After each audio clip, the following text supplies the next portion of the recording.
दर्शकबिन नमस्कार, म चाहिँ Sant Bahadur Pakhrin. I have big hope that you will be love my video. हेर्नु सक्नुहुनेछ, कुलेखानी भन्छ मान्छेहरूले, तर कुलेखानीको शिरलाई चाहिँ के भन्दो रहेछ भने मानसरोवर। हामी चाहिँ यो माथिको होटल यतापट्टि साइडमा पर्छ, त्यति अब क्यामेराले कैद गर्न सक्दैन जस्तो लागिरहेछ।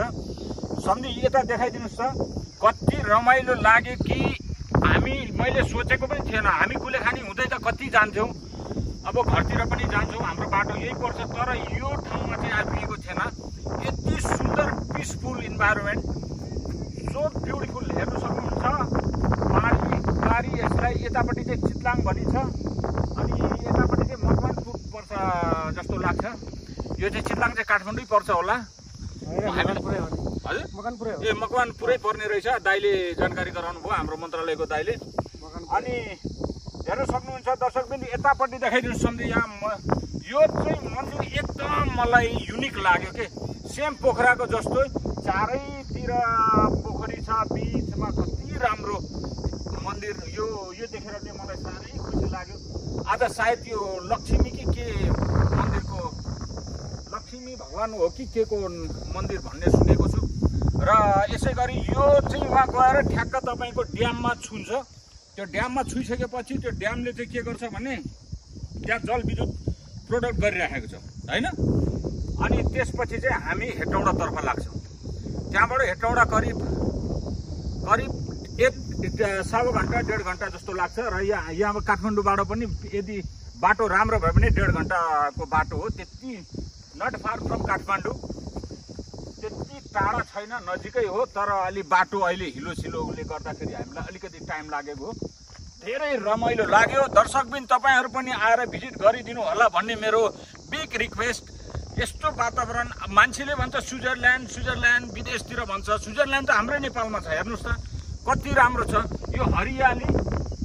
अब यस्तो हरियालीको चाहिँ अब धनी राष्ट्र हाम्रो, तर पनि अब नेतागणहरूले चाहिँ अलिकति उ गरेर होला सायद, अलिकति अब नेपाली जनताले दुःख पाउने। उहाँहरूको पनि बुद्धि पलाओस्, आफ्नै देशलाई स्विजरल्यान्ड बनाओस्, आफ्नो देशमा पनि यस्तो शिक्षा स्वास्थ्य बनोस् कि जहाँ विदेशीहरू आएर यहाँ सिक्न परोस्।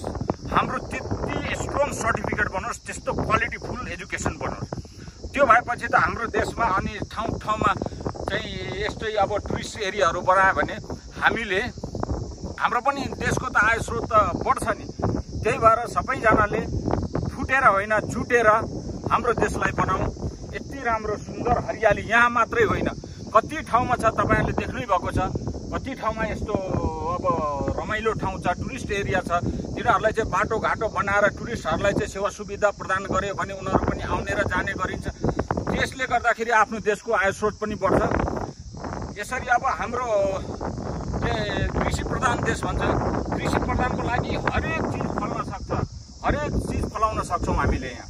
र त्यो फलाए बापत हामीले त आफ्नो एक्सपोर्ट पनि गर्न सक्छौँ हामीले देश विदेशतिर पनि।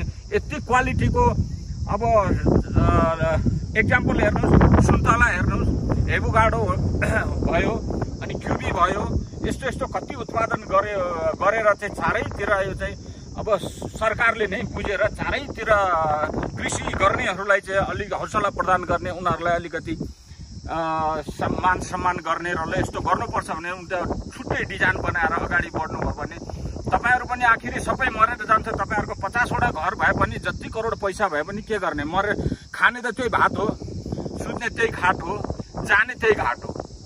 त्यही भएकोले आफ्नो देशलाई एकदम माया गरौँ। मरेर गए तापनि तपाईँको इतिहासमा नाम एकदम बलियो बनिराखोस्। त्यही भावी आउने सन्ततिले पनि तपाईँलाई सम्झोस् भन्दै शुभकामना दिन चाहन्छु। र प्लिज गाइज, तपाईँहरूलाई चाहिँ भिजिटको लागि यहाँ रिक्वेस्ट गर्न चाहन्छु। एकदम रमाइलो ठाउँ लाग्यो। हामी चाहिँ यसरी आयौँ 3 जना, एकदम आज त घुम्नै पर्छ भनेर एकछिन हामी अब फ्री थियौँ। अब यसो घुम्दाखेरि एकदम रमाइलो लाग्यो। र यो भिडियो जति सक्दो सेयर गरिदिनु होला, हाम्रो नेपाली दाजुभाइले सबैले हेरोस्।